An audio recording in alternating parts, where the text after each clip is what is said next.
arguing amongst ourselves. So definitely, I would say those three things is that education, flexibility controls, and then the more data for risk modeling are key to kind of pushing these types of things forward. And as for me, how I got involved with the power system space was I was working for a defense contractor in the DC area in late 2001, and I finally decided I think it was time to go back home again. And I took this job with this company that I didn't really know a whole lot about, and I realized very quickly that the power industry, especially in this particular outfit that I was with at the time, was roughly 10 years behind the rest of, well, every other industry with regards to any sort of computer security.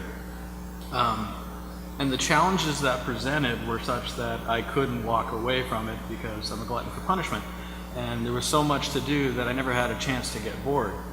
Now, after about 6 years of that, we got the organization as a whole to actually a very good place, and I was able to move on. And the organization I'm with now is such that it requires the same sort of care and feeding that the previous organization that I was at needed. And with respect to NERC CIP, well, NERC was founded in 1968 as a non-profit, and all of the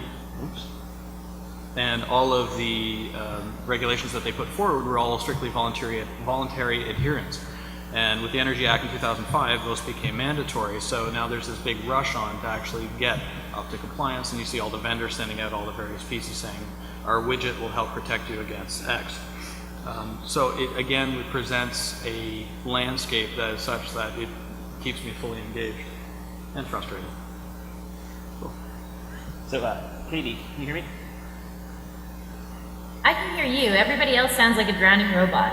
Actually, everyone else is the cast of the parents on the cast of Peanuts.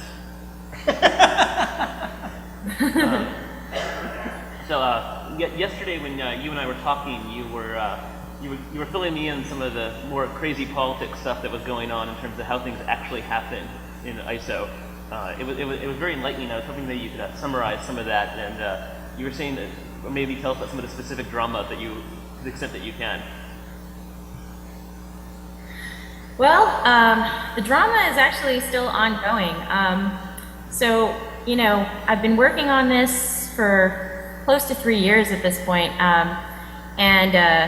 you know, the draft has gone through various iterations, and one of the problems is that to be the editor, which is basically the person in charge of the content of the draft, to be the editor of the draft, you don't actually have to be a subject matter expert in the area that you are drafting. This seems counterintuitive, however, this is just one of the things, quirky little things about ISO. So as a result, you know, there's a working group that's comprised of experts and from various national bodies, and then there's the editor, and the editor sort of is in charge of, you know, running the working group and gathering all, you know, gathering all the input from the experts.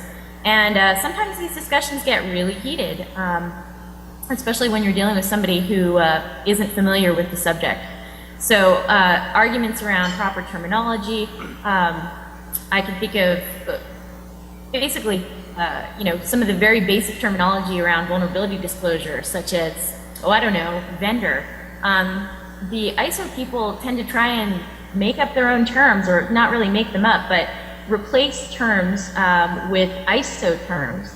And so there was this big argument about replacing vendor with supplier, even though supplier isn't actually accurate for the purpose that we're using it for. In some people's minds who only know ISO stuff, they can't really see that. All they see is that in ISO land, vendor is a subset of supplier, and per ISO rules, you're supposed to use, you know, the master term, and you can't use a subset term, and all of this stuff.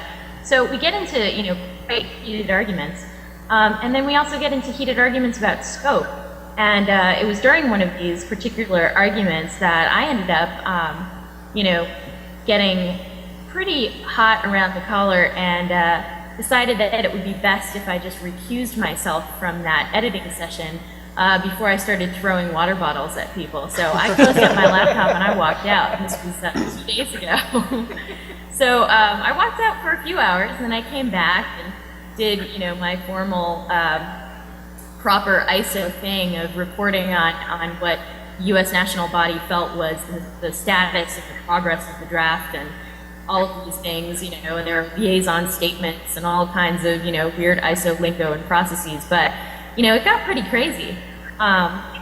Further, I mean, you argue for hours and hours, you kind of very each other down, you go in these logical, crazy circles, and then at the end of the day, you take each other aside and you make little backroom deals, like, well, okay, if you give me this, then I'll give you that, or you give me this and I'll give you that, and it's just completely, at the end of the day, it's about playing by the rules to your advantage, playing the game, and making your deals and your alliances. So that's kind of how it works, and we wonder why these things come out and they look like they do.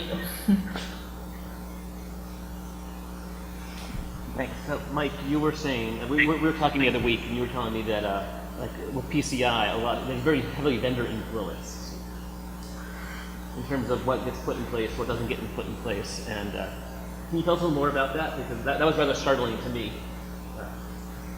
Yeah, I'll try to stay as sanitized as possible with this conversation. I mean, the standard itself is not really heavily vendor participated, right? But what the industry is constantly looking for is for clarification in different areas. And so what happened is they formed special interest groups or special working groups, basically, to provide further clarification in certain areas. So we have them around, the council has them around wireless, scoping, segmentation, virtualization, all these different types of things. And what better, if I was thinking of forming a group like this, what better groups to pull from than those that are actively working in the industry? And so you get vendors from a whole swath of the industry, right? And I'm sure that Katie probably experiences this as well. She's participating, on a working group as well. The difficulty, of course, is the conversations that happen internally to those groups, right? And these types of things in terms of taxonomy or terminology differences, these are happening all the time. And I actually think that what it comes down to is if you are going to engage vendors in the community, it's important to engage as many as possible so that one doesn't have a type of dominant interest over the other. And then beyond that, it's difficult because, again, the whole panel is too many cooks in the kitchen. So I see many times these special interest groups have quite literally too many cooks in the kitchen trying to define the word "the" or define the word, whatever it might be. And it becomes difficult. So, David, do you see things like that? Absolutely. Well, with NERC drafting committees, it's made up of asset owners. Sorry. With the NERC drafting committee, it's made up of asset owners from across the industry, and by and large, there are a few security people that are involved in these draft meetings, but they tend not to be. They tend to be more for the asset owners that are more geared toward the power systems themselves, as opposed to a security bent. So then you have that sort of battle. As well, I'm also involved in several NIST subcommittees for smart grid, and again, you see similar battles again. Although you also see, especially with the the NIST privacy group on smart grid, you see a great deal of really good work being done. So, there are checks and balances along the way, but yeah, there tend to be an overabundance of opinions that tend to drown each other out. And the more people you get involved, the more of a sane playing field you can get. It doesn't always work out that way, but.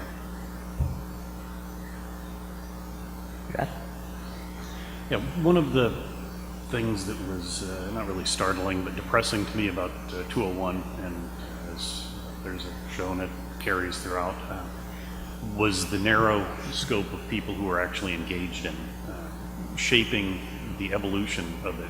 It evolved over a year and a half, 2 years after the first public draft came out, and I tend to be fairly cynical, but every now and then I get idealistic about crazy things like democracy and government.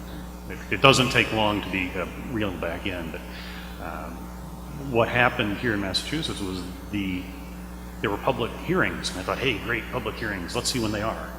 For reference, the public hearings were all held downtown Boston, weekday late mornings, so the only people who could actually engage in the conversation were, by and large, people who had a financial interest in it ongoing. So if you had a credit card reissued because of TJX or Heartland or somebody, you weren't going to take a full day off of work and spend a day in Boston and pay $30 to park for a couple hours.